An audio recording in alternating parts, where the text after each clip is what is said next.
This episode of the SwitchCast is produced by our honored Switch Knight, Andrew Hawkins.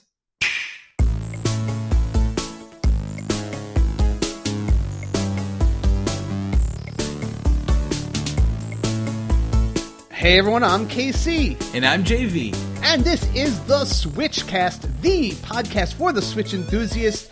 And boy, oh boy, has it been a fun week. I feel like every week's a special, awesome week for us lately, hasn't it? Oh, absolutely. Especially on your side. You got a lot going on this past weekend. Oh my gosh, it has been exhausting. It was a good kind of exhausting, but still exhausting nonetheless. Right. Just one thing to the other. Right, I feel like after your crazy weekend, it's got to be so satisfying to be using the Switch so often out there. Oh, yeah. Just to follow up, I remember we were saying how I was using it maybe 60-40%, portable versus home. It's now definitely around 80 to 20% portable versus home use right now for me. Yeah. Well, not to say I don't play it at home when I can. It's just that I'm on the road so much, especially this last week, that I've just had so many more opportunities to play it on the go. Right. If you guys don't know from past episodes, KC started his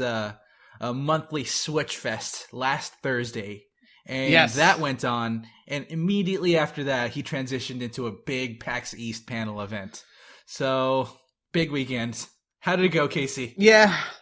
SwitchFest, first off, was great. We had about 20 people come down. We played a lot of different games together. We got 8-player Bomberman, which was nuts. That sounds like a ton of chaos. Yes, that was really chaotic. It was a little hard to... We had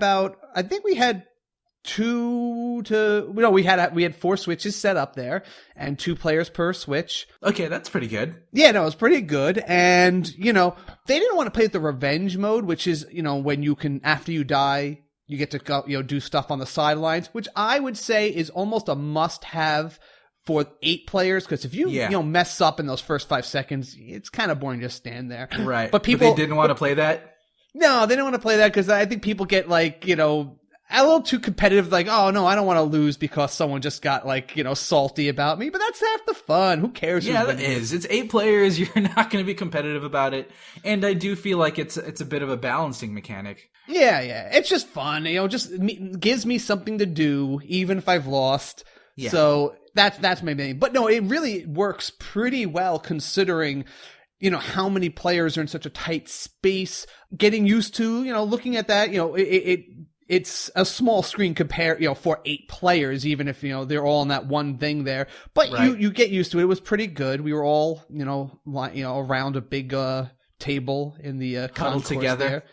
There. Well, we were around a big long table. So we 2 people were huddled around each switch there, but it's pretty good. Yeah. I definitely saw the excitement because even before you got there, people were starting to post pictures gathering up.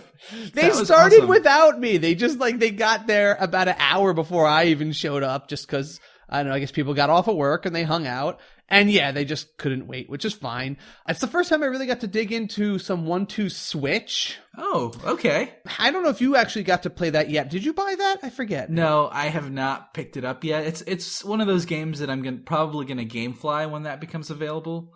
Okay, yeah. Just to try out, personally. Speaking of which, I finally did get, just over a week after I signed up, GameFly did send me my first title, which is coming, and it will be Bomberman R, so I will be able to play the 1-player and maybe co-op mode next week. That sounds good. That's something we can talk about, because I own it too. Yeah, okay, great. Yeah. And we also, so I was playing 1-2 Switch, and I got there was one game on there that I saw that really kind of sold me on that HD Rumble. Okay. Not on 1-2 Switch. 1-2 Switch I'm still kind of lukewarm on as a game, but there was one game where all it is you're holding the Joy-Con and you have to feel how many marbles are inside of it. Interesting. Okay. And you can roll it around you could just, move it around in your hand and you feel these marbles rolling around in it. You have to kind of get an idea of, okay, so how many if these imaginary marbles are rolling around in here? It could be anywhere from 3 to 8. And then you place your guess, and whoever guesses closer to the right number wins. But it really drove in how detailed and some of the possibilities of what that HD Rumble can do. Right. It's definitely a unique feature of the Switch, and I'm hoping developers figure out a way to integrate that into their system. Yeah. And then once they show you, like after you guess whether you're right or wrong, they show you on the screen a X-ray view of the box that you're supposedly holding. You could see how the marbles roll around, and you can feel them at the same time that you see how they're rolling around in there. And it makes sense. You're like, oh yeah, okay, I got it. That's awesome. Yeah. I didn't play too many other games. I watched other people play it. Some of the games hit and miss, but I didn't really pay attention to that. So how long was the SwitchFest? How long did it go? About 3 hours. We go from 3 hours when I got there. So I scheduled it for 6:30 till about 9:30. Okay. And like I said, they were there from 5:30. So technically it was a 4-hour event. And it sounds like fun though. Yeah, and Prince David from the chat came down. He hung out with us. And a couple of my old coworkers who I haven't seen in like years just showed up because they saw it. So just a lot of old friends came out of the woodwork to join us for that. It was great. Yeah, and I'm hoping you guys can keep that going at least once a month or once every definitely. 2 months, right? No, every month. I always do my Pokemon League once a month, and I kind of just roll those all together. So the Pokemon League comes down too, and some people there playing Pokemon. Some people go back and forth between Pokemon and Switch. So it's a good joint effort there. Yeah, and as it'll get even better once more multiplayer games come out. I'll talk a little more about the next play later, but I also would suggest if anyone hasn't downloaded it yet, some people brought the PuyoPuyo Tetris game. Oh yeah. You can download the demo on the Japanese eShop, and it's real easy to get an eShop account. Just make a Nintendo account and just say you're from Japan, and then link it to some username. Just make up a new username on your Switch, say it's that one that's linked to Japan, and then you can go to the Japanese eShop. And the PuyoPuyo Tetris game, it has a free demo that still lets you play up to 4-player multiplayer. Oh, seriously? Yeah, you can play PuyoPuyo Tetris with 4 players, and that's just the free demo. It's awesome. Definitely worth just having, even if you never plan on buying the game, just to have a Tetris game on your Switch is that seems really generous of them, considering that the multiplayer mode's mostly what people are going to use it for. Or just to play. I mean, it resets after every match, so I guess that's the only thing, or there's some options that aren't available, but whatever, it's a good free thing to have on there. Highly suggest that. Right. But yeah, then PAX East itself, that was on this, I left for that. We had our panel on Saturday. Very fun. Which went smashingly well. Oh, smashingly. It was. I'll admit, I was a bit of a marketer. I had those flyers I was handing out all over the PAX floor, and I had it standing up in front of me, and I was pointing to it every time I mentioned the podcast, and then I ended the panel right before the people filtered out. I was like, and if you want one secret tip on how to kick off your new podcast, meet me after this panel. What a jerk! I did a clickbait. I did a real life clickbait. You clickbaited in real life. How could you? I know, it's slightly jerky, but people came and I had a real piece of advice for them. I wasn't 10 things you didn't know about Justin Bieber, The 7th one will surprise you. But no, it was a couple of fans came down there. I think I mentioned to you that one person even told me that they are a fan of JV. They really like your voice. Oh, and no way. They told me that they love your voice and they love just your positive energy. They really like listening to how you talk about games enthusiastically. Well, I appreciate it. Thank you so much. I try to be enthusiastic without being crazy and unauthentic. So thank you so much, whoever that person is. And there was a ton of great games to try out that are definitely coming to Switch, even a few games that aren't coming to Switch that I might or may come I want to talk about when we get to the playtime. Absolutely. Definitely want to hear about it. Yeah. Also, just to mention, we have some new contributors to the website, some people who have stepped forward and are offering to write us a few articles to post on there. Absolutely. Yeah. First, I want to give a shout out to Anthony Talcott. He is the first person who sent me an article that I'll probably be posting in the next day or two. He did a review of the different, the Joy-Con versus the Pro Controller. Right. And if you guys don't know, Anthony Talcott is American Gamer from the Discord chat. American Gamer, yeah. Yeah, so he's finally, if you've been in the Discord chat, you know that he shares a lot of his accessory pictures and he shares a lot of screenshots. So he's a pretty well-known presence in our community, and I'm really glad to see that he's finally giving us an article to post on our website. Is he our most active user on there, according to our thingamajig, the SwitchKeeper? Absolutely, yeah. Okay. According to SwitchKeeper, American Gamer is the number one Discord user right above myself. Why don't you explain what SwitchKeeper is? You just added that last week. I think that's a fun new feature. Yeah. So I added one of the more popular Discord XP usage tracking bots. It doesn't track your actual usage and doesn't keep records or anything like that. But the more you post, the more XP you get and the higher levels you are. And it just, for fun, ranks everyone to see how active everyone is. It also has a bunch of cool features like rock, paper, scissors, giving people cookies, coin flips, dice rolls, just a bunch of stuff that's pretty handy and a bit of fun. Yeah. It's pretty cool. I like it. Just a little something else, the whole leveling up. And, I like how you're trying to challenge and raise your level or beat out some of the people who are above. You've been super active in there. I'm like, absolutely. I'm like, what am I, 5th most active on there, but you're like 3 or 4. And then there's just a few people who are just really awesomely hardcore in there. It's great. Oh, yeah. Well, there's at least, 20, 30 people in the Discord chat now? Oh, absolutely. Well, we have 90 total members of the Discord chat and 30 usually online at the same time. Gotcha. During low times, it's around 20. Okay. Sounds good. So, man, it's been booming. Discord is great. Really busy nowadays. Just crazy. And the other contributor I wanted to shout out to is Jose Vega.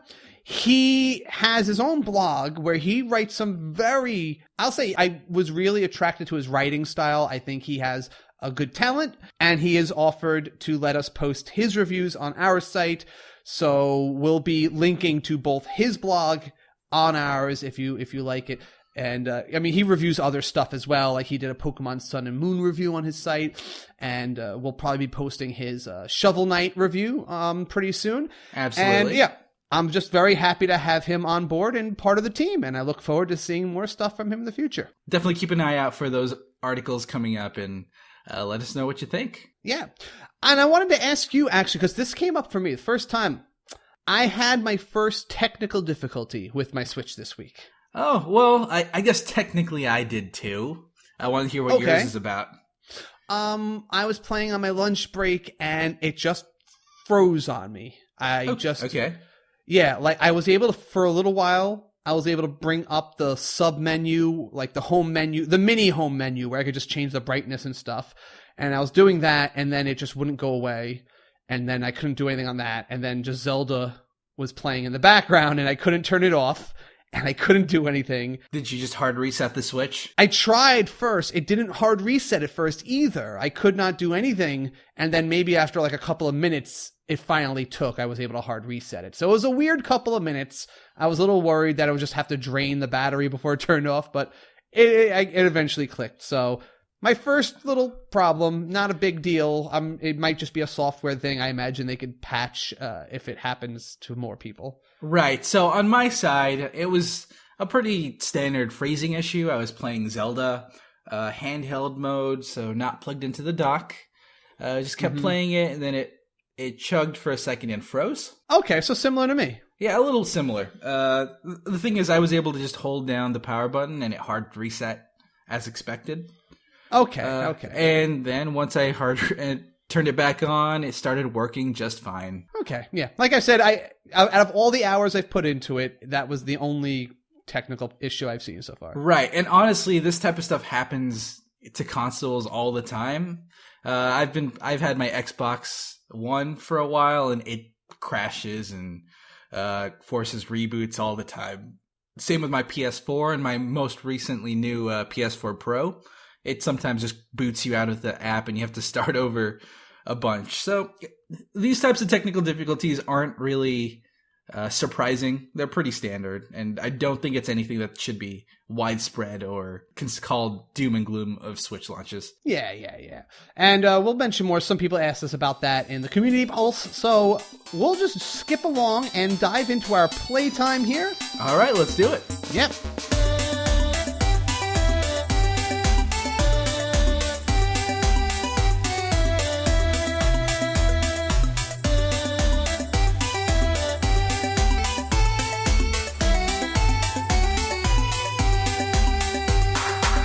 All right, so first off, I want to talk about the game I believe we both got a chance to play. I just got to demo it over at PAX East, but you have the Shovel Knight collection, and I was curious if you've gotten to delve into that much at all. Oh, absolutely. This is definitely a game that I'm going to go bit by bit into. No pun intended. I haven't played Shovel Knight before, and this is probably the first time I'm picking it up and actually digging into the mechanics and getting a feel for how it works. I'm exclusively playing it co-op. Oh, all right. Very cool. Very right. Cool. So I'm co-oping right from the get-go, and it is a very solid classic platforming game. It's pretty standard mechanics. It works similarly to the old Mega Man series where you would move to the right and then you would switch rooms whenever you reach the border, and then once you reach the border of the screen, it switches to another screen, etc., etc. It does have interesting, persistent mechanics. You can get power-ups, and you have magic spells, etc. Tell me a little bit about the power-ups. Now, these are the kind of like Mega Man style, beat a boss, get a new power-up? Well, no. Over time, you gain golds and gain resources to buy power-ups from vendors that you can find around the world or in the home city. And it's something that I would that I kind of want to go over because a lot of them are really cool. Well, go over a few. Well, let's drag a few out. Let's get some of these specifics in here. Just you could tell me about a couple of them. Okay. Well, there's one specific one that kind of harkens to Castlevania. So it's essentially a boomerang that you throw up, and it has the exact mechanics of the cross within Castlevania, so it kind of harkened to that. That was pretty fun. Oh, okay, and you can catch it, or like it just goes out and comes back. Yeah, double damage. All right, cool. Did you get to try it multiplayer, any KC? No, I played the Specter of Torment, the newest addition to it, which is actually like a prequel. Okay. And I got to try out a stage of that, and I thought it was interesting because each of the different characters, because there's the Shovel Knight, there's the Plague Knight in the sequel downloadable content, and then there's this, which is the prequel. All these characters are almost like a totally different game in that all their mechanics are very different. Shovel Knight's about kind of the pogo stick thing. He has the shovel and he pounds down on stuff. The Specter Knight, he's a little more Ninja Gaiden-y because he has the ability to any enemy or just some target in the background, he can kind of like do a dash slash through, and there'll be a lot of parts where there's like a long pit, and you kind of have to like slash your way through targets and enemies to stay afloat for a while. So he's fairly airborne. Okay. In this case, is Specter Knight someone that you use in the same levels as the standard Shovel Knight, or do they have their own separate levels dedicated to them? They all have stages that have been developed specifically for them. The mechanics are just so different. Like, for example, Shovel Knight, like I said, his whole thing, he has the pogo stick attack down, but Plague Knight and Specter Knight don't have that downward attack, so they can't just dig their way through stuff. So they had to develop stages that don't require you to dig down, but it's easier for them to like dig their way up, so to speak. So right, that's pretty cool. Now, what intrigued me the most is the amiibo functionality. I actually got the Shovel Knight amiibo itself, and it gives you multiple options. In multiplayer, you can use the amiibo to save your teammates' progress, and they level up, and as they level up, they get health and magic bonuses, as well as different, relic options that you can use to cast different spells. Oh, very cool, very cool. It's a different type of progression than the standard Shovel Knight gameplay, and it kind of surprised me how that worked. And so you and Dave are playing it all co-op together. Is it does it feel like how do they make the bosses challenging for that now? Because like I said, I know that also are stages that are specifically been developed for that multiplayer, but I didn't see a boss battle. Like, are they still hard? Does it require the two players to like work together? Well, it's a bit tricky because oftentimes when you're playing co-op, it doesn't really help too much to have two people, just because you get in your way a lot. It's very interesting because you can jump on each other's head with the shovel, and that launches you upward further, and that lets you get to places more easily than if you were by yourself. But having another body there might get in the way of your attacks, gives you less room to run around. So it's a double-edged shovel. More or less difficult than Super Mario Wii. Oh man, it's less difficult, I think, because there's a lot less opportunity to just completely screw over your teammates. Okay, so not as many pits that you can just bump them into. Right, it's especially since it's screen to screen. Once you reach the edge of the screen, it switches over to the next one, and regardless of where the second player is, the player you get teleported right next to each other once a screen switches. Okay. Now, are these linear stages, or is it like Mega Man style choose a boss stage kind of thing? It actually has an overworld similar to Super Mario. So, okay. It's top down and a maze path that you can pick, and each little bunker has a level where you have to fight a specific knight. I haven't really fought that many knights so far because I just dipped my toe into this. But so far, I've done King Knight and the night before that, Black Knight, I believe. All right. So, what's it called? If anyone wants to learn more about that, we have a very complete review, which will be on the site by, as I mentioned, Jose Vega, and he was very enthusiastic about it too. So you can read out all the details there. And once I do complete the game myself, I'm going to go ahead and write up an article about how I feel, especially considering it's a purely co-op multiplayer perspective. I think that's going to be fun and interesting in its own way. Yeah, I'd like to hear about that too. Great, awesome. For sure. Actually, let me just go into the PAX East rundown here. So these are the games that I got to play most of these are indies that either just came out or they're planned down the line. Yeah, you got to play quite a bit, didn't you? These are stuff that haven't been out yet. I spent so much time in the show floor with all the different indies there, and I still feel like time flew, and I barely scratched the surface. There was just so much to check out. Yeah, it's kind of interesting because in past PAX East experiences, we didn't spend that much time on the expo floor. I spent almost my entire time there, except for like one or two panels. Hung out with Joe C a little bit. Cool. And I saw an awesome panel with Abdallah Smash.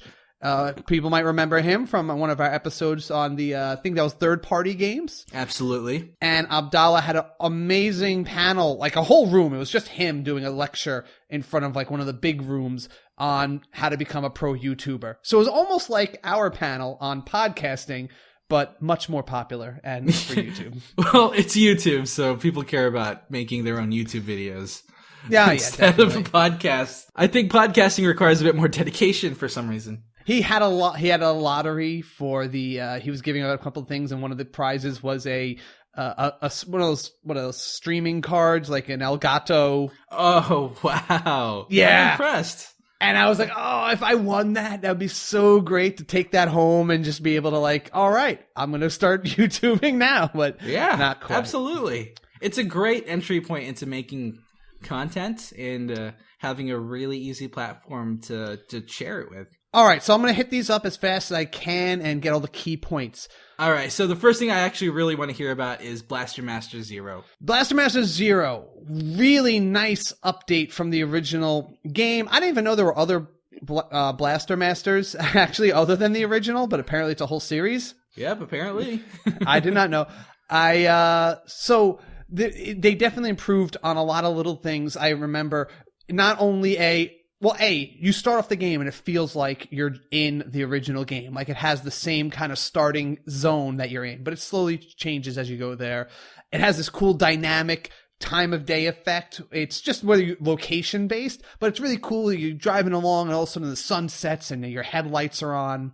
The car can aim a lot better at like a 45-degree angle.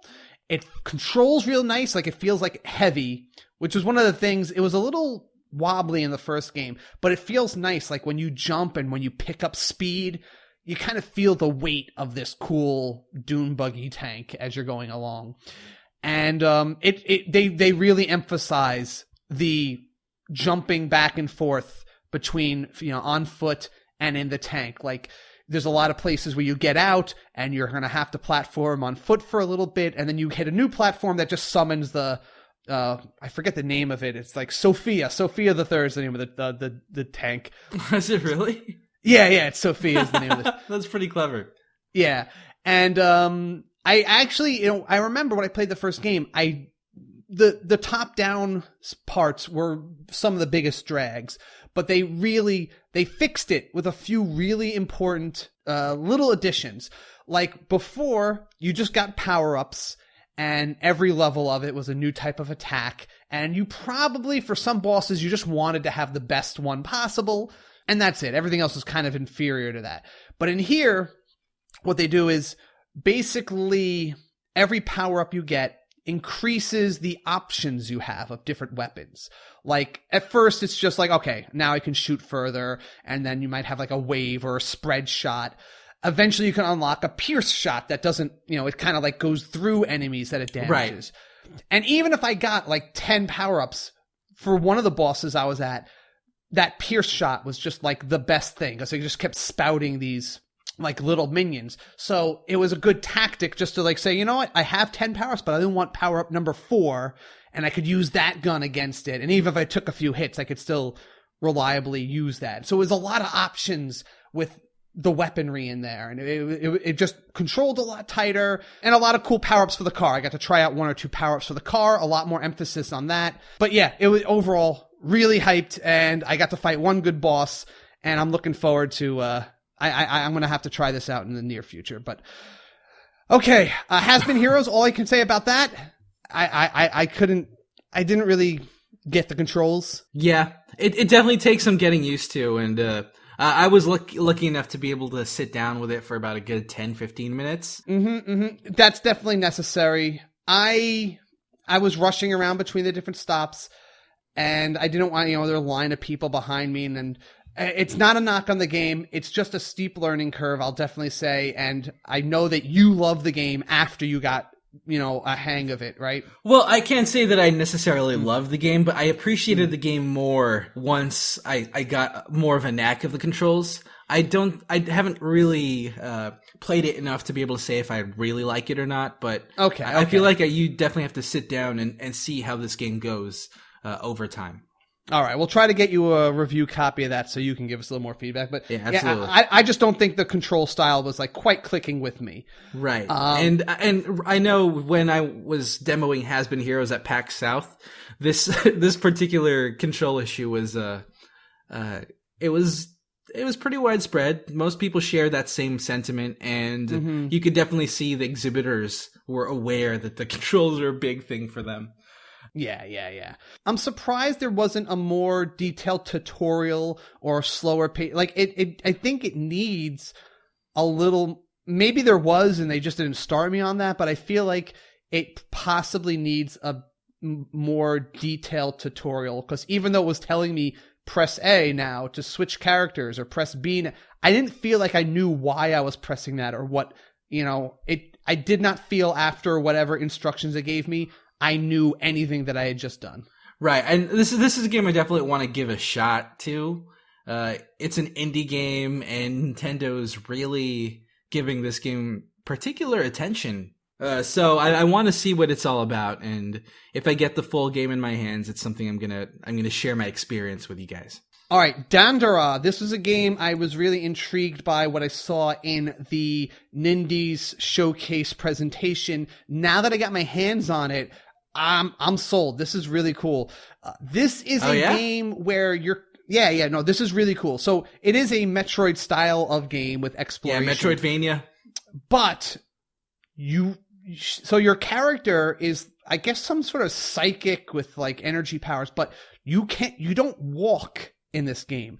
She only teleports from surface to surface. Interesting. Okay. So every time you want to move your position, you kind of like, it's one button and you aim like a little like laser beam kind of thing, and then you target another surface to move to. So you're always jumping from ceiling to floor to ceiling to wall, back and forth.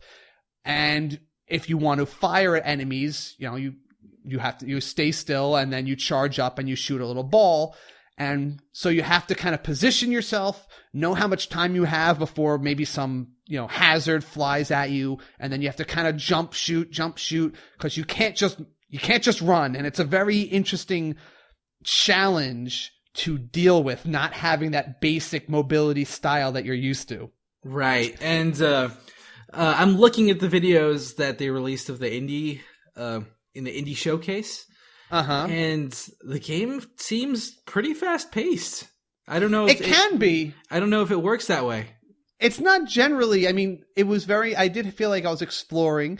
The world rotates around you in lots of weird ways because, there's no up or down for you really, because you're just going, But there were scenes, there were like parts where it's like, okay, here's a bunch of traps and there's some enemies and I have to move fast for this little leg. In fact, there was one type of trap that if I stayed still on a single surface for more than a second, it would like electrocute me. Interesting. And so I can only jump onto it and then maybe shoot really fast or just move on to the next platform or else I'll get hurt. Now, how do you aim to determine what platform you move to next? Oh, so yeah, you hold down a button and then, like I said, like a little laser beam, and you kind of just point your analog stick in the direction that you want it to aim at. And if it's a surface you can land on, and it locks on to certain surfaces that are, within your range, and then you'll shoot and you'll teleport to that surface. And then the same thing, just a different button, and then you can aim in 360 degrees with your Kamehameha attacks. Basically. In fact, an interesting note, when I was interviewing them about this game, apparently Dandara, the main character, is based on a real person. Interesting. Okay. And she's actually kind of I would say a folklore-y type character. I want to say South American. She's kind of a hero, an anti-slavery hero. Yeah. I'm looking here. She's an Afro-Brazilian warrior. Yes. Colonial period of Brazil.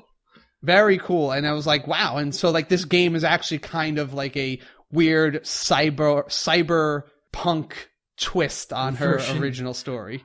That's very interesting. Mr. Shifty. So this is the game that was basically Hotline Miami with Nightcrawler powers. Oh yeah. How is it? I couldn't put this one down. Like I was like, there was a kid behind me online who wanted to play.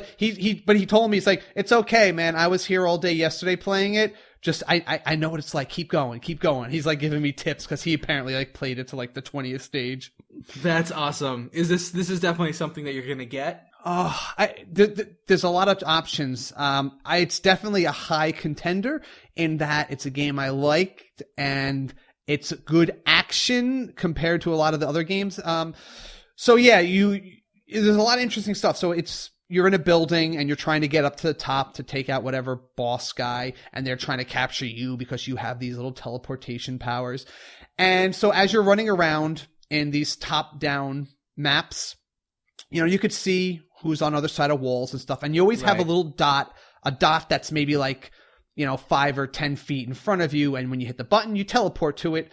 And you could teleport a certain number of times in a row before you need to recharge that. Right. And it's really, it opens up a lot of cool things where like you can Nightcrawler around a wall, punch a guy out, jump back into a room.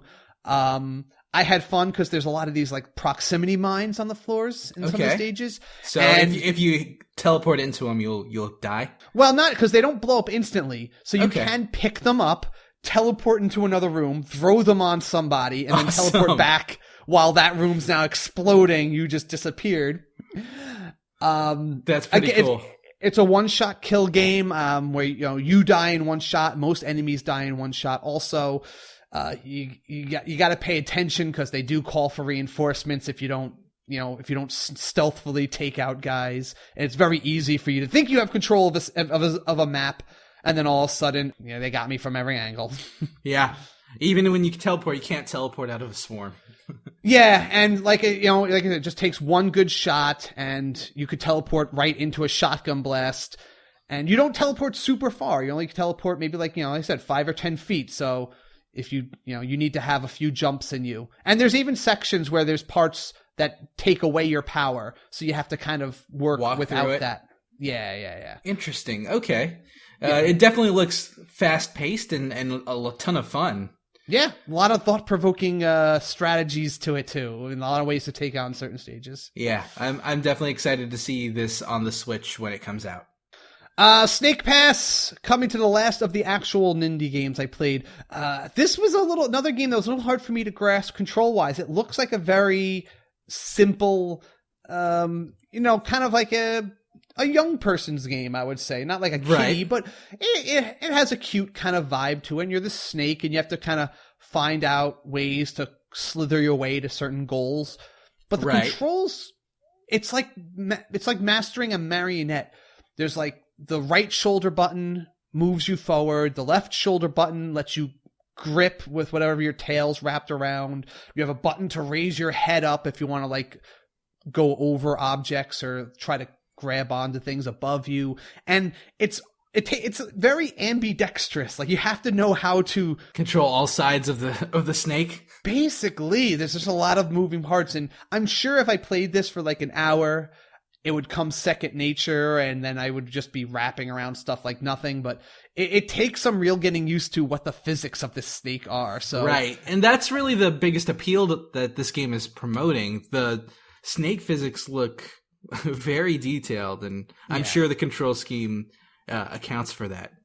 It's not a punishing game, at least. Like, I was falling off of cliffs, and I was, dropping dead 100. It just puts you back where you fell off. It's not like it's like, oh, game over, start over. No, it's just, you fail at something, just go right back to where you fell and try it again. No real loss. This seems like a relatively slow burn puzzle game. It doesn't really feel like it has a huge sense of urgency. So you can control it as needed.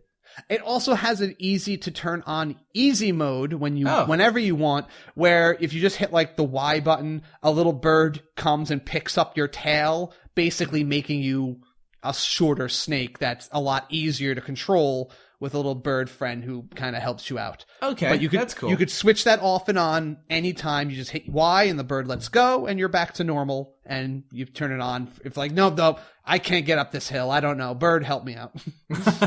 Okay, so I definitely want to see how that goes then. I only want to mention this next game. It's not officially coming to Switch yet, but it's a game I played. It was a game I was looking forward to coming on the Vita for a very long time, right? It's called Iconoclasts. It's a very cool, I want to say if anyone's ever played the Mega Man Zero series. Yeah. It's this kind of like futuristic world. Everyone kind of has that same art style, but it's like this weird, like religious group that kind of controls basically controls and enslaves most of the places. And as the name implies, the main characters, and you go through different storylines, they're all trying to, break down this theocracy in different ways. The reason I mention it, though, is because not only, like I said, it's a fun game with a lot of cool, like every character has their own ways around the same world. Like every chapter, you might go over the same space as the other character, but, I have the wrench that lets me ride these weird rails to places the other guy couldn't reach in his chapter. Okay. I asked them, do you have any plans to bring this to the Switch? And they're like, well, it's the obvious next step for us. Like, it's just what you have to do at this point is kind of the vibe they gave me. Like, it's not that hard to do. They said it'll probably take us all, once we decide to do it, it'll probably take us a couple of months to bring over to there. So I don't see why not is the basic attitude they gave me about that. Right. And I got a similar attitude from a lot of people I asked that. One guy told me that Nintendo turned down their game, but I will say that the vast majority, almost everyone I talked to about who had a game there that wasn't on Switch said that it's just something that we probably should do and wouldn't take us that much time. It really goes to show Nintendo's philosophy, saying that if it's on Steam, it should just be on Switch. It looks like people are really taking that to heart. So come on, Iconoclast, bring it over here. I love that. Hurry up. Hurry up. I'll just mention here that I did interviews with a lot of these developers while I was there, and I'm going to probably post one of those interviews at the end of this episode, but the rest of them I'm going to put on the Patreon page for all of our patrons to listen to as a little extra bonus for our awesome backers there. Right. And definitely want to check that out. Yeah, and if anyone else wants to listen to them, if you like the interview I did there, maybe you'll consider throwing us $1 just to go and download those for yourself. Yeah, absolutely. All right, let's go into the news rundown and just wrap this show up. Yeah, absolutely. Let's go for it. News rundown.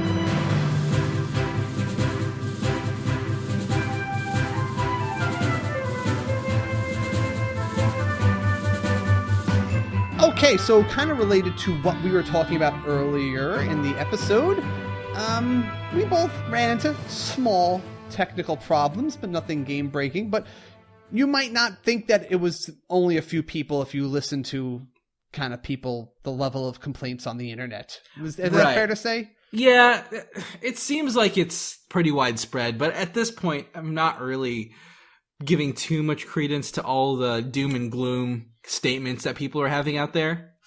The technical problems happen all the time, especially during launches. And the definitely fact that, Definitely no red ring of death level. Absolutely not. There was never, there's not an issue like the red ring of death on the Switch so far. So if you guys don't remember, back then Xbox 360s were airing out due to overheating issues, producing a red ring of death that's rendered their console useless. Mm-hmm, yeah. People had to, send back their Xbox 360s, and almost 30 to 40% of Xboxes were affected by this. That's right. That's crazy. And it was a successful console in the end. So yep. Right. The fact that something like that really didn't kill the Xbox brand means that all these small Nintendo Switch problems that people have won't do that much to this console. So, in response to, the usual internet complaininess, Nintendo of America's Reggie Fils-Aimé. Here's the problem. Every time I see it, I want to say Fils-Aimé, but then I'm like, wait, I got it wrong the last 3 times. I should change how I want to say it. Back to the way you said it before. Okay, so Reggie Fils-Aimé, he touched upon this and said in an interview with Time last week, quote, "There are no widespread technical problems, and all issues are being handled promptly, including the reports regarding the left Joy-Con Bluetooth connection. To best support our customers, we continuously update the online consumer support site and provide real-time answers to the questions we are receiving." So, yeah, he's, not anything major. But if you do have a problem and, when you make 1 million of anything, there's going to be, if there's 1% problem with 1 million consoles of something, what's that? Like 10,000? Yeah. That means there's 10,000 ones that are going to have a problem. A lot in number, but that's still only 1% of the total that are out there, which is, a lot better than 30%. Absolutely. And honestly, it's really in vogue to highlight the faults of a launch. People who are passionate about Nintendo will click it because they want to provoke those people, and people who hate Nintendo will click it because they want their hatred to be justified by this type of negative discussion. So if you see a lot of doom and gloom out there, it's likely that there's some ulterior motive to promoting that type of narrative. It's something you guys should definitely be a bit skeptical about. The only thing I'm taking concern with is it just reminds me that the screen scratching in the dock thing, only because that was something that was in the 3DS, and I feel like they never really addressed the 3DS's screen issues. But like you do, and like a lot of people can do, that's a simple put your screen protector on, and that's not a problem for you. It's only a problem I have to worry about because I'm still refusing to put one of those on. Just do it at some point, Casey.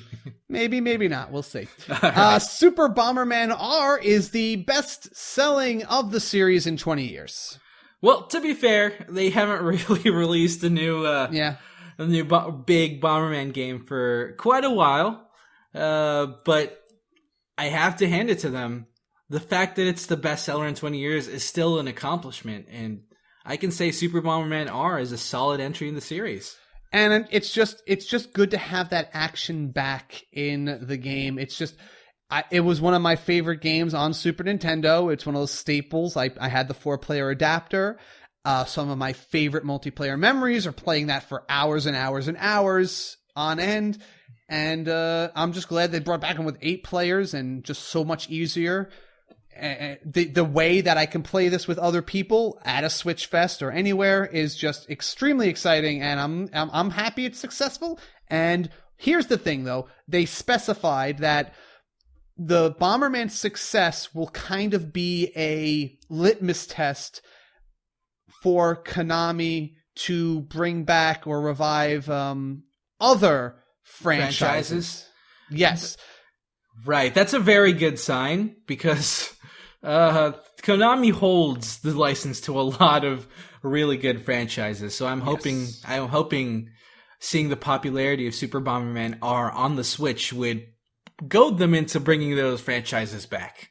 Castlevania for one, and my pet, of course, I've got to say it. I have to dream that a Suikoden game could come out in the future on the Switch. If Konami's, because there's always that hardcore group, within Konami, there's a few people who are like me, who have a passion for that series that I know are bringing it up at every staff meeting, and they're getting shut down. No, shut up with your Suikoden. Shut up, you fanboys. And they're just like, we'll get in there. We'll get in there one day. Well, for me, we all kind of want that Frogger sequel, right? You want more Yu-Gi-Oh games on there. I will not deny. Well, I have my Yu-Gi-Oh game on my iPhone. I'm very content with that. Okay, good. Then good. Then they'll ignore you at the meeting and they'll move on to right. Everything else. We have the new releases that are coming out this week and that have come out in the last few days. There was a whole series of arcade classic Neo Geo titles that came out. This was actually a bit of a surprise too. Yeah, there was practically no announcement that they would release these Neo Geo games on the eShop. So seeing all those games pop up was a little bit of a surprise to me. Yeah, unless you again, another good reason to check the Japanese eShop. These are all up there a little while before they came out in the US eShop. So one other good reason to check the area so often. But yeah, a nice surprise, no announcement. It really kept me on my toes because I'm like, wait, did I miss this? Did I not do my job as a podcaster and tell people these are coming? But no, these were just, a cool little surprise. And we'll go through the list real quick. Metal Slug 3. Awesome. Awesome series of just side-scrolling shoot-em-ups, action games. Definitely arcade style. Yeah. Oh, and they all have that look. Like, they'll even say, like, insert coin in the corner if you're not playing 2-player, and then when a player comes in, it just looks like a coin op, and they'll have like the continue timer. Absolutely. NAM 1974. This is a weird kind of your characters in the foreground and you're shooting at guys in the background, kind of like those in between stages in Contra, if you remember those. Oh yeah. The bases. Shock Troopers. Okay. I don't remember this one. I don't know anything about this one. This one, I've never seen this title before, but it kind of looks like in the same vein as Contra. Yeah, it's definitely a little bit of a Contra there. The King of Fighters, 98. Great fighting game. That's a classic right. Neo Geo game. If I were to get one of these, I would probably get this and Metal Slug. Yeah, that's a very cool and very serious fighting type game. But if you're into a little more cartoony or anime-ish one, Waku Waku 7 is apparently another fighting game with 7 characters and has this kind of Dragon Ball Z vibe of all the characters have like these magic balls that grant wishes if you collect all 7 of them. Of course. I wonder if that's inspired at all. Yeah, so we got that. But there's some really cool, like these are more like way out anime style characters with like honestly, yeah. Looking at the graphics of Waku Waku 7, they're pretty good for the time. In 1996, it looks pretty good. Well, you gotta remember, Neo Geo was that like ridiculously powerful system for its time. It was like, I think it might be, the most expensive console when adjusted for inflation, or at least in the top like 3. Right. I wouldn't be surprised. And it shows. Like, I remember looking at advertisements for it. I was like, oh my gosh, look at these crazy games on there. And yeah, they hold up. They really do hold up, the graphics. Right. They're very bright. And World Heroes Perfect. And I'm assuming has lots to do with the world and the heroes in it being perfect. Oh, it's another fighting game. Okay, well, fighting game is it's another galore. Fighting game.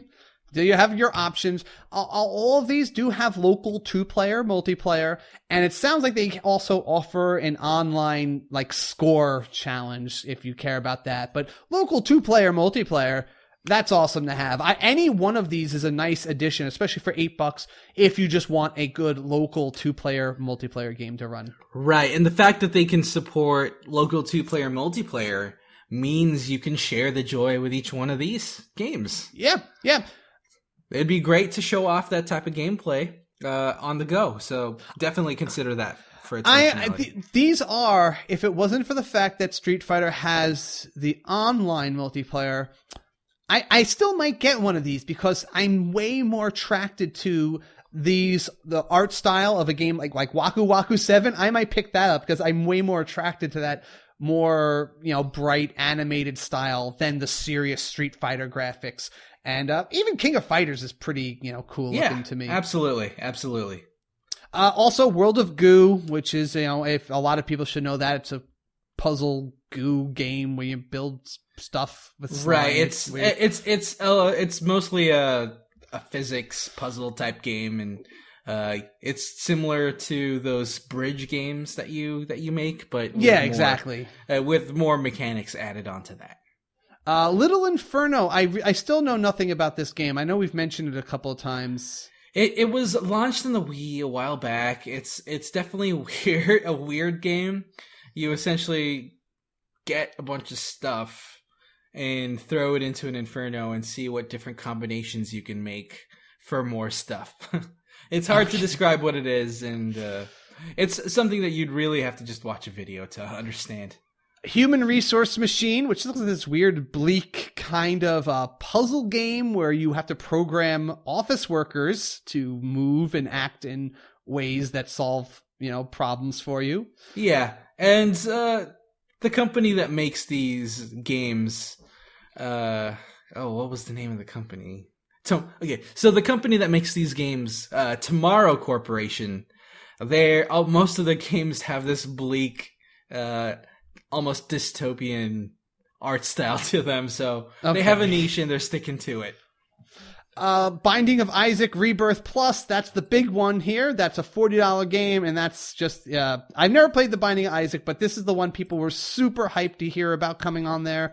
Especially because this is the first physical release of the Binding of Isaac, so Binding of Isaac fans would definitely have that to look forward to.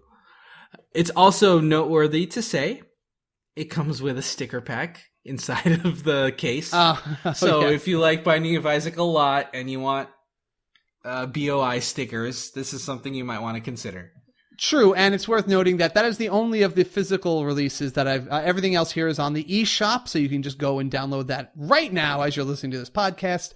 And the final download we have to mention isn't actually a game, but you can get the Splatoon 2 Global Test Fire app, which I've already downloaded because I know I'm going to be taking part in it. And that's going to start, actually, that's not going to be able to do anything until those Test Fire events happen, and that's around the March 24th, I believe, that weekend. Yes, definitely. Yes. It's definitely going to be exciting. We're going to figure out some events that we can do, or at least do some Discord play. No, yeah, I'm gonna launch an event in the Facebook group tomorrow to remind everyone about these things. And yeah, let's do it. Let's do Discord. I actually played a little Zelda while hanging out in the Discord chat on the voice chat. And you know what? Let's do this. Let's make some groups, see how it works, or at least just all play at the same time and share our experiences on Discord. Absolutely. And I doubt matchmaking is going to be a thing for the global test fire, so we might not be able to play with each other directly, but it's still going to be a ton of fun to get in there, play Splatoon, and chat it up on the Discord voice chat. Yeah. And in the upcoming, I just wanted to note that I saw one new game that I hadn't seen before at PAX East. There was a trailer for a game called Away, Journey to the Unexpected, which is a really cool, it's an anime-looking game, but it actually plays out as a first-person, I don't want to say shooter, a first-person brawler? Exploration type? Minecrafty, kind of like that. Yeah, exploration / but it's like you go into dungeons and you're slamming slimes with a stick and stuff. Okay. So kind of like Skyrim without range, just like but more cutesy anime kind of play. Right. It's definitely an interesting art style to take with this type of game. I feel like he looks like Inuyasha. I wonder how intentional that is. Inuyasha. I don't know about that. Here, it kind of reminds me of the kid from Yokai Watch. It has kind of like for Away. Well, I'm talking about that silver-haired kid. Oh, he has was that just like a hat? Maybe it's not. I have no idea if that's his hair or his hat. I just see red clothes and I see the gray hair, and I'm thinking Inuyasha. He looks too young to be Inuyasha. Maybe, well, I'm gonna say he looks like a young Inuyasha. He looks like a chibi. Maybe it's a love child of Inuyasha and the Yokai Watch kid. That's just horrible to imagine. I'm so sorry. And they also showed a trailer at PAX for a new ToeJam and Earl game, Back in the Groove. Anyone even remembers what ToeJam and Earl was from the Genesis days. Wow, yeah, that is back in the day.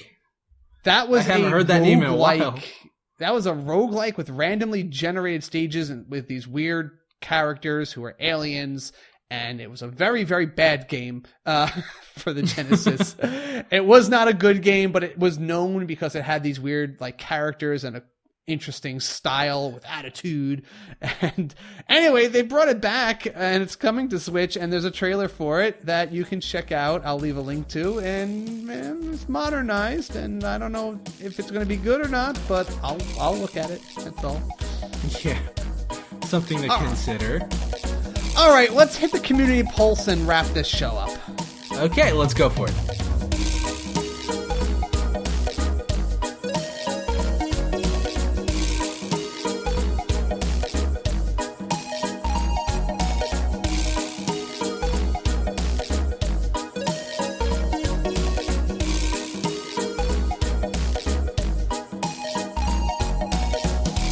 So let's kick it off with N64 Josh, who asks us, who will you guys main in Mario Kart 8? I'm not sure quite yet.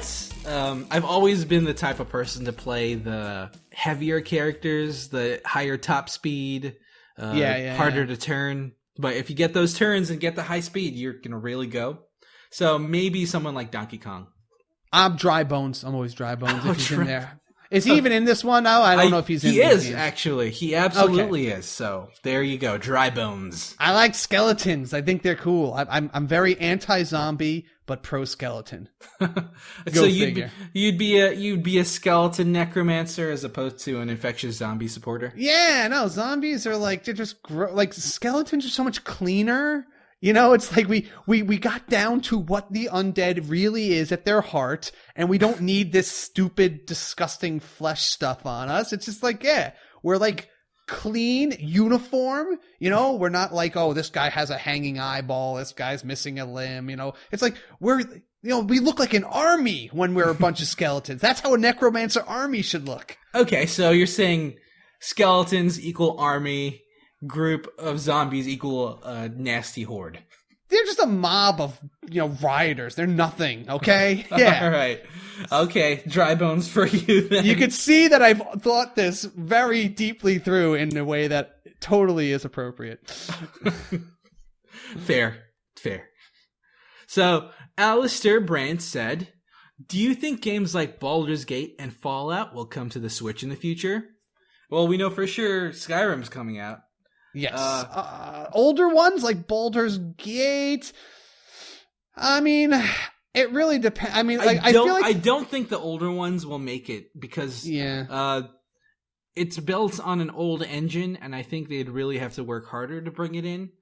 Fallout might work a bit better, and the fact that Bethesda has already announced that they're really partnering with Nintendo nowadays makes a Fallout likely to come back. But I'm not sure if the original Fallout will make the Switch. I don't think the original would. I do think other Fallouts will come if Skyrim does well. If Skyrim sells a ridiculous number or like it makes a solid profit, they'll definitely start eyeing Fallout as another game to bring out. I really think that you're right. Skyrim would be a really good indicator for other AAA game developers to want to bring their games to the Switch.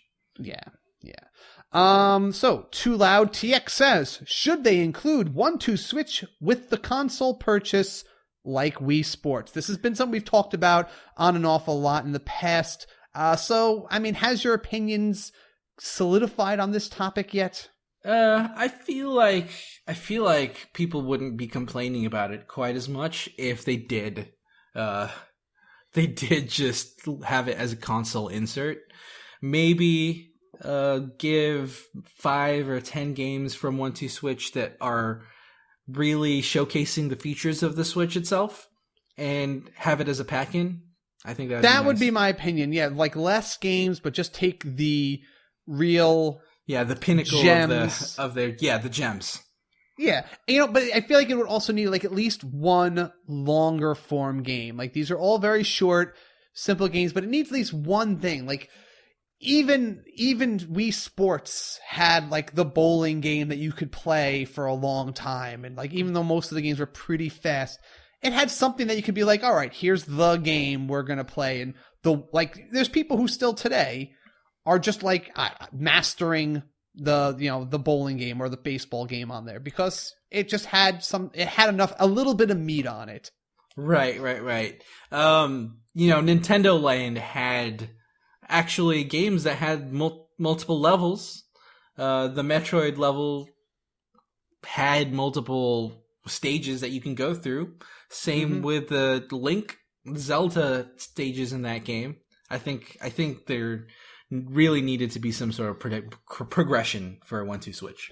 And I'll say this much. There is room for them to have included it without raising the price, not as a $50 game, but if they because we do know that the Switch was sold at a profit. If they were willing to sell it not at a profit or even at a loss, they could fit in like, all right, we'll throw in $20 worth of 1-2 Switch in there. And maybe they could still even salvage it and say, all right, we're also going to sell a bunch of, if you like those, here's 1-2 Switch Plus with 30 more games for another $20. I feel like in the future, 1-2 Switch is going to be bundled in. I wouldn't be surprised if you see a bundle in the future. Probably, because I think they're going to have some extra copies of it going around. It's probably going to be easy. I think that's what's going to happen. I don't think it's going to sell extremely well. And it'll just be like, all right, let's just bundle it in because people probably aren't buying it anyway. Yeah, we'll see. That's my opinion on it. I know there's some people who like it, but I'm very not sold on it. Okay. The Consummate Gamer says or asks, do you think we will hear any virtual console news plans before E3? Considering E3 is 2 months away, 3 months away, March, April, May, June. I'm sure we'll hear something about Virtual Console. It'd be really tricky for them not to do anything with Virtual Console for the next 3 months. I think that they would at least say, we're going to announce Virtual Console stuff at E3. Like, we might hear that. Right, exactly. That's what I mean. I feel like they can't be completely radio silent about the Virtual Console before E3. We might need to wait until E3 for all the big announcements, but for now, I'm hoping they would at least let us know when to expect something. Yeah. All right. Broncos27 said, do you think the hardware flaws will be addressed, and in what manner? Good question. Yeah, so hardware flaws? Well, I mean, I do think if first off, if the screen scratches are a thing, I do think that maybe in the next, version 2.0 or whatever they sell of the Switch, or even in just, the same models, they might just add like a little rubber thing or something, some piece of felt to the docks just to eliminate that. I feel like that's a small thing they might do. I feel like they can pretty easily add an extra step to add felt to the front of the Switch. A quick felt sticker, and that might help. I don't feel like they even need a full hardware revision for something like that. It's just add an additional sticker or bumper to the front side of the dock, and that should do it. I mean, I don't know what other hardware flaws he might be suggesting, like the desyncing thing with the Joy-Con. That's more of a software thing. It seems like something they could just fix with an update. Right. It sounds like they were doing. So that's not really a hardware flaw. Yeah, there were a couple of videos of a blue screen of death or an orange screen of death, and usually they were just sharing the same video shared multiple times, so it doesn't seem like there was a big hardware flaw affecting multiple instances. Yeah, I mean, if you want to follow up though, Broncos, and specify what other hardware, I really don't feel like there are any other massive hardware flaws. Yeah. Well, I mean, yeah. And if there are and we're missing it, then definitely share it with us, and we'll definitely want to share that with the rest of the community. So, right. Let's hear from you again. All right. Abe Martinez wrote in and asked, "What do you guys have to say about the latest claims that the Switch had been hacked? Would this be bad for consumers, Nintendo as a company, or both?" Yeah, so I was hearing about this, and this is definitely a topic that I'd want to hear more about. Right now, it's pretty easy to see that the Nintendo Switch's security might not be the biggest. I don't think they expected people to have a browser exploit, and now there is one. I'd want to really see how this plays out before I have a full opinion on it. Well, I mean, just, speculate, though. Come on, humor the man. Speculate on no information. I don't feel like hacks like this would really affect the market as a whole. I don't think many people outside of diehard Nintendo fans know about this problem. Mm-hmm. I doubt it's going to really affect Nintendo's bottom line, but I do agree that it's probably not that great. Ultimately, since this is a versioning problem with the WebKit Nintendo is using, this is so trivially updated on Nintendo's side. If they push out a firmware update, it should resolve these issues. Okay, that's the one thing that maybe affect consumers. It's just I hated it on the Vita and the PlayStation 3 when every 2 weeks I would sit down, I want to play. Oh, I have to download the new firmware. Why? Because they have to keep outpacing the hackers who just kept coming up, and they had to do it for security reasons. That annoyed me so much. I really hope that doesn't become the situation with the Switch, where every time, like every 2 weeks, I have to wait for a new download and installation. Right. I honestly don't think it'll ever be as bad as the Vita or the PS4. Okay. Sony's pretty notorious for having so many software updates so frequently. Okay. It's never been as bad with Nintendo, so. All right, and on that note, let's wrap this show up. Thank you guys for listening. If you like this show, why don't you swing over to patreon.com/theswitchcast, because that's our podcast name. Yep, it is our podcast, The SwitchCast. And pledge your support. As little as $1 a month is more than enough to really, enthuse us, keep us going. But hey, if you want to support us anywhere up, that's also great. Yeah, it's definitely not just about enthusiasm, too. We use this money to keep the servers going. It'll allow us to expand the amount of space we have to provide you content.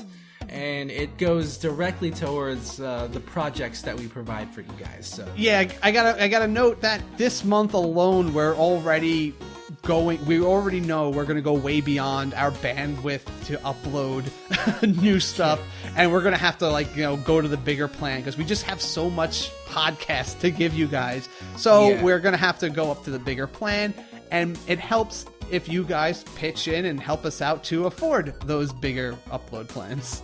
Yeah, absolutely, and I definitely appreciate what you guys have done so far. It's very humbling, and for anyone who wants to contribute to our community, thank you so much for in advance. And another way you could do that is you can visit us on iTunes or wherever you listen to this podcast and give us a 5-star review, ideally, to help people find out about us, help us rise through the rankings on the top lists, and just overall get us exposed to more people. You can also, if you want to just contact us and tell us what you think of the show, you can email me, kc@theswitchcast.com. You can follow us on Twitter @theswitchcast. We have the instagram.com/theswitchcast.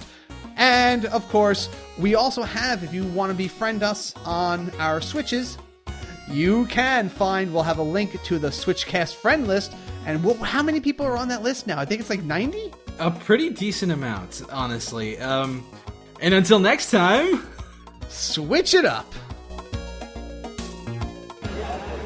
Okay, I am here at the Yacht Club Games booth, and I am speaking with Ian Flood. I'm a gameplay programmer at Yacht Club Games. And I see that you have a variety of Shovel Knight experiences for the people to try out today. We're flanked by Shovel Knights on all sides, but yes, we have, today we brought with us Specter of Torment, which is the new update campaign game for Shovel Knight. You can play as Specter Knight in a prequel adventure through an all-new storyline, levels, music, the whole works. We also have Shovel Knight co-op here today as well. Oh, the co-op. Now, I was interested in that. Is that like a totally separate set of levels designed for it, or do the old levels just work normally with This is a co-op in Shovel Knight. It's for the Shovel Knight campaign, Shovel of Hope, and so it's exactly just like the Shovel Knight one as levels and campaign. Okay. And so the only difference is another player gets in your way, and also the bosses have much more health. So you kind of have to, you can't just burn them down. You got to work together and focus. But it was cool when I first heard about co-op, when we were tackling it as an idea. It's like, oh well, we'll have to see how many changes we have to make in the stages. And actually, the base stages worked out really well just by themselves. Other than a few blocks here and there to help both players, it's kind of fun that you could just go through this whole content with just another knight at your side. Now, how do the players, you said they can get in each other's way, do they actually not bump into each other? They can't occupy the same space. They're two physical characters. And if you shovel the other character, they'll move just a little bit, just like a pixel or two. Okay. So it's just a polite shove. But just by playing in-house and all that, I would say it definitely was a trust exercise because the rest were so confident at the game, and so all we want to do is mess up the other player. So we'll just wait on the other side of a pit. Once they jump, just spike them quickly into the pit, take all their money, and run to the next screen. And so you can work together or against one another. Is there a story reason why there's the two Shovel Knights in that? Or are you just throw them in there? I think the only story reason right now is there's Shovel Knight, and there's also a Green Knight that looks like Shovel Knight who's also there to help. Okay. And that's about as far as we got. Awesome. There's no curse you Shovel Knights, I'll stop both of you. So the Specter Knight, what do you call it? A DLC, an expansion? I know it's available. It's kind of a lot of things because it is available as its own game. It's available for a lower price, just Specter Knight and his challenges and his stages. It's also available as a free update to Shovel Knight and included as part of Shovel Knight Treasure Trove. So I would say it's an update and a game both at once. Okay. Now, I got to try that one out. Yeah. And it is a very different experience than regular Shovel Knight. I mean, when you were making it, did it feel like it was another iteration of the Shovel Knight formula, or did you feel like, well, we're pretty much making a different game, it's just that it's in the Shovel Knight universe? I feel this one's much stronger, to me, it feels like a much more of its own game. We always focus these characters on a way different mobility feel and set, and so Specter Knight, just from the very core of his design, he can run up walls and jump, but only up to a certain height, so you have to switch from wall to wall to keep it going. He also has a dash slash ability where you can lock onto an enemy and cut through them. So rather than bounce on enemies, he has to cut through and kind of make his own path like that. And so even just there, that's such a drastic change that once we had it in, we knew we had to make all new levels to make Specter Knight like really compelling, to make him really work in the environment.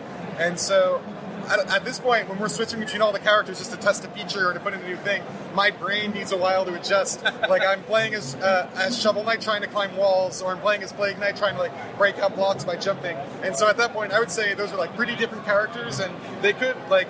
I think if you wanted to start with Specter of Torment as your first ever Shovel Knight game, that would be just as valid. Like that's a great jumping in point. So it's not like a more difficult, it's just a different mindset you got to go in with. Absolutely. I mean, the nature of focusing on different play styles with Plague Knight or Specter Knight is that they might appeal to different players. Plague Knight was very technical, but he required a lot of button presses to get what you needed out of him. Specter Knight is a little bit more free-flowing, where you can be reactive and immediate. And those different play styles, I think, appeal to different people. So, yeah, I'd say give it a try. Now, I know that this is available on pretty much everything at this point here. We're mostly focused with the Switch on this podcast, but was there any real, like, when you develop a game that has to be displayed both on someone's big home TV and then go down to a portable, version, is it difficult to make it, scale to both of those things and still be attractive? I think Shovel Knight works in various dimensions, which is why I'm like really happy that we could be there on the Switch day one like this.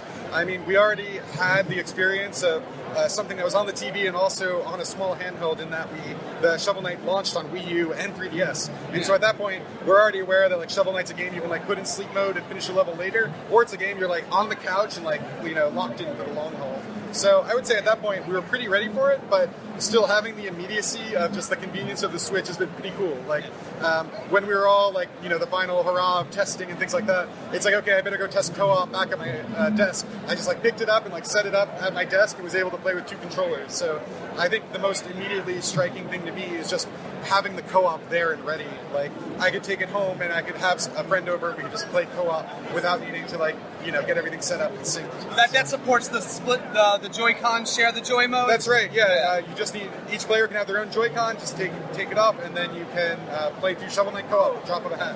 What was it like adapting it for the Switch? Is this just like, all right, just one more thing that, was it pretty smooth adding it to the list of things that you've made it for? Or were there any challenges specifically? I mean, developing on the Switch was a dream for us. I think it was up and running in, just a matter of weeks for us. Really? Yeah, 1 or 2, and look, there's Shovel Knight. Does anyone want to like play? We'll play like co-op together or something like that. For us, it was just very immediate, and seeing it on the screen and being able to use the controller just in that mode with like a big beautiful screen like that. I would say like we were immediately passing around the office like, wait, I want to try it. Do you see any end to the Shovel Knight verse that you're working on here? I think so. Right now, Specter of Torment's coming out, or is out, on Switch, and we have King Knight as the final campaign. That's also going to bring in a 4-player battle mode as well for Wii U and Switch. So I think after that, that's our finale. That's our curtain call. And we're going to probably move away from Shovel Knight for a little bit and maybe try... we want to tackle a new genre or a new gameplay style. It would probably still be very gameplay focused, like something you would find in an 8-bit or 16-bit system. But we're not really sure what to make yet, I guess. Okay. If anyone has any ideas or suggestions, like let us know. Like send us an email or a tweet or something like that. If it's a genre you think isn't being like represented these days, and you'd love to see like a remake of it, or just something you played and like you can't get enough of, like we would love to hear your thoughts. Awesome. Now the Treasure Trove, that's available still. That's at one price. Is that going up in price or something? The Treasure Trove has increased in price and is there. So the version that exists now, Shovel Knight Treasure Trove on like Switch, is $24.99. That includes Shovel Knight Co-op, Body Swap, Specter of Torment, Plague Knight or Plague of Shadows, Specter of Torment challenges, Plague Knight challenges, Shovel Knight challenges, and it will include King Knight when it comes out, and it will include Battle Mode when it comes out. So I would say Mode. 4-player Battle Mode. All the bosses, all the Order of No Quarter bosses will be playable. Wow. So if you've been waiting to be Mole Knight or Treasure Knight or Propeller Knight, even though they're not getting their own campaign, Battle Mode will be your time to kind of let them shine. All on one screen? All on one screen. Single console local multiplayer. Outstanding. Yeah, so hopefully there'll be a lot of Shovel Knight in there. All right. Thank you very much. Thank you so much. It's been happy to have you be here.